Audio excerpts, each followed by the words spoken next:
Good evening, and thank you. I think I'm clear, yeah? All right, and I'm happy I made it for your presentation. Missed a few other interesting things, but the way from Antwerp was a bit difficult, but now I'm all relaxed driving through the woods here. Very nice environment. So I'm gonna talk about Project Athena. I'm Tine Lewi, by the way. I'm a Senior Director at Janssen Pharmaceutical in Data Science. But this is really a joint, it's a consortium project, so don't look at it only for Janssen. I'm talking really for the consortium. It's funded by VLAIO, one of the precision medicine initiatives that started 2 years ago. So Athena stands for augmenting, and sorry for my voice from time to time, but augmenting therapeutic effectiveness through novel analytics. And actually, I'm not going to watch all the time the screen, but talk a little bit around it. It's been, the project has been running for 2 years, and it's also about 2 years ago that we were publishing. That was within Janssen, but with our global colleagues, we saw a lot of possibilities in novel analytic techniques, leveraging, actually harnessing real-world evidence. And we wanted to see whether we could also run such projects in Belgium, in Flanders more specifically to start. Because the techniques, and you'll hear me say that a few times, technology is not a major issue, and technology, I mean, we have very smart people here in Flanders, so the technology is not the main hurdle. There needs to be further development on that, but really the data, well, access, I would say, but also the enrichment, having really complex data sets integrated, that's really a very large challenge. Technology-wise, but most importantly, even non-technology-wise, like there will be new legal aspects to it, ethical patient consent or patient information about these projects. So we wanted to start this project about enriching data, also harmonizing data. I'm now happy you started because you really talked already a bit about the importance of common standards, and in Europe as you know, was introduced, Eden and OMOP is really an important standard for such, I mean, at least physician and, you know, healthcare professional interaction, epidemiologists. So integrating, harmonizing data, then the novel analytics. Of course, everybody talks about machine learning and AI. That's another aspect of it. And then in the longer term, so there are things we can do short term and mobilize, I mean, teams, technical, non-technical. But then in the longer term, we think about this dream of learning health system. Again, it's a big buzzword, but I do believe, I mean, you have to be ambitious sometimes and believe what you're doing so that there are possibilities. It's a consortium, also very proud about our partners. Some are still startups, others are already established names. Also quite important are the, well, not only the universities, but also their hospitals, because the buy-in to join this project is key. Academic hospitals, even it's a Flemish project, but we have CHU Liège, who's actively involved, and then Groeningen and OLV Aalst. Very important to have general hospitals as well, because things may move faster. You know, the larger institutions, it's always a bit more complex. So what about the goals of this project? And let me just revisit the definition. There are many in personalized medicine, because it is a personalized medicine project per definition. So we looked at this definition that personalized medicine, it's about streamlining clinical decision making in order to distinguish really upfront when a patient comes to the physician much earlier, and that came back in Lisbeth's story too, to be able to have you know, a prediction on how a patient will progress according to certain factors. So that's really complex. You don't want to boil the ocean. I think it's always good to start small. And this Athena project is now about bladder cancer and multiple myeloma, also not the easiest disease area, especially multiple myeloma is kind of almost a rare disease, but we hear about it a lot. But yeah, it's not easy to get into the data. So first objective is that data-driven precision medicine, combining omics and non-omics. Also imaging data, as has been said, it's really complex to deal with. Second goal is then to have these applied advanced analytics, and there again already computing power comes in, to stratify the patients, these complex factor analysis, etc. Goal 3 and 4, as important as all the technology developments, is also the collaboration between all the players, but especially having benefits for the healthcare providers and then, of course, the patients. So we have really this goal that the healthcare professionals also can tell, what they want in the project in order to optimize the patient care. And lastly, this is also, something that's still, emerging in the US, but where we have tried to see whether it has some benefits here in Flanders, Belgium, and Europe by extension. So that's bringing care and research closer together. Like, we need to do still clinical trials. Hopefully they evolve more into the real-world data, real-world evidence space. That's really wonderful. That's why we do this project. But therefore, the care and the research, care and data for care, it's not made for research. But we see in the US that there is a strong interest now to really bring the both worlds closer together. And again, that's driven often by physicians.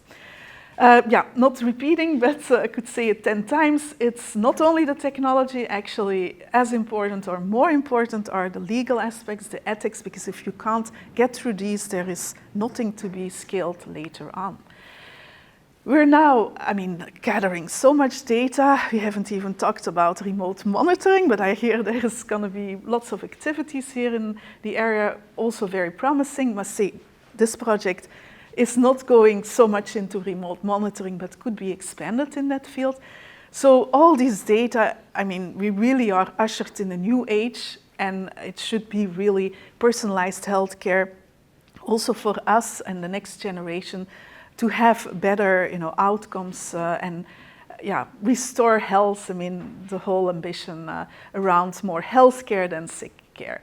But doing that, we are still confronted with data silos. And therefore, this presentation, this project, really focuses a bit more on the federated learning.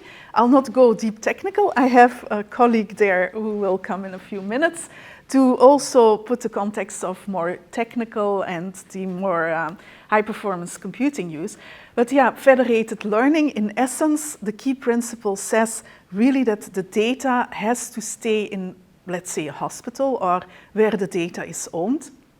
And that this has to be GDPR compliant. There's still legal discussions on that, but it's all evolving and we feel in a positive direction, but we can't agree more that the data needs to be secure and privacy preserving.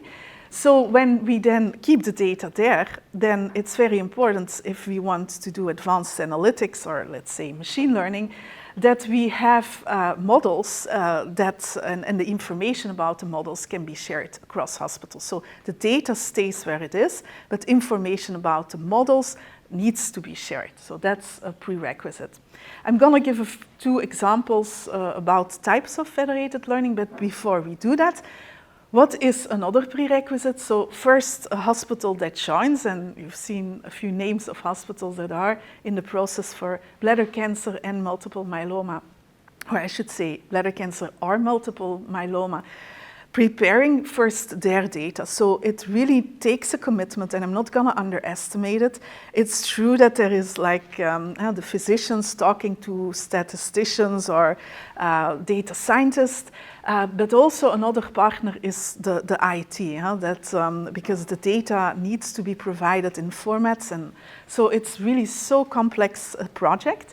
But when you have everybody, agree to participate, it's really a matter at a hospital level to consolidate the data, which is really complex. The larger the hospital, the more work, of course, to do, because data like EHR data, but then lab data may already be in another database, genomics data, which is important in our personalized medicine, imaging data. So the hospital really needs to agree and do quite a bit of effort. Of course, these are funded projects, so I can't, I really want to say we need more of these projects because it is quite labor intensive and hospitals need to be remunerated in the right way for this. It wouldn't be fair, I think, that the industry only pays for that, so therefore collaborative, funded public-private projects are an excellent vehicle to move this area. But so hospitals need to OMOP their data. So some of them are also part of Eden. They get some funding. They harmonize the data. But then clinical imaging and also genomics, also already there. Yeah, OMOPing has its constraints, so machine learning is used for feature extraction. So these are kind of within this Athena projects also quite complex sub-projects. Then the big question is, if you have, a hospital, I should say, has done its homework, they do this because they really want to work across hospitals. Is it possible to collaborate across hospitals? So we're still in progress answering this question, but we see really positive signals. Honestly, we're still at the moment, per hospital, putting everything nicely, but we're doing tests as well with the first ones that are ready to already across hospitals, see how this federation can work. Of course, again, here, the hospitals have to all agree on this same harmonized integrated data, and that takes a lot of collaboration among physicians, because you have to actually build a data model. As you said, you were doing that for MS. You can expand it to more, hospitals or new data sets, as long as you have one model. The model never needs to be written in stone, but you have to have a core data model, and then new hospitals can join. So it's actually, it sounds simple, it isn't rocket science, but the work itself, it is quite tedious. Two types, I say just to wrap up, two types of federated learning that we're specifically looking at. So that's the one is really looking at feature extraction from imaging. As I said, it's indeed a very complex field. So again, no imaging data is shared across the hospitals, but only the models are shared, and so the models can be improved while using the underlying data of several hospitals, and the more the better. This really aims at expanding after 2023, but let's first do the groundwork. And the second, which is very interesting, it's really the insights. So there we have, again, industry research centers that you saw that are partners, and the hospitals jointly key research questions. So again, this is not for regulatory purposes, this is not for clinical studies, this is pure piloting, but later on it would really be nice to have another way of collaboration where also physicians can say, look, but if you tweak a question in this or that way, it really has a new benefit for patients or for my care. So that's what we're testing and doing, and then we want to generate these insights across the centers that are participating, and then in the longer term make it sustainable and have hospitals join. So in Flanders, in Belgium, and definitely also across Europe. So that's the ambition. I would now like Christos Chatsi-Christos, with whom we work closely, to put a little bit the more high-performance computing and federated learning context in place.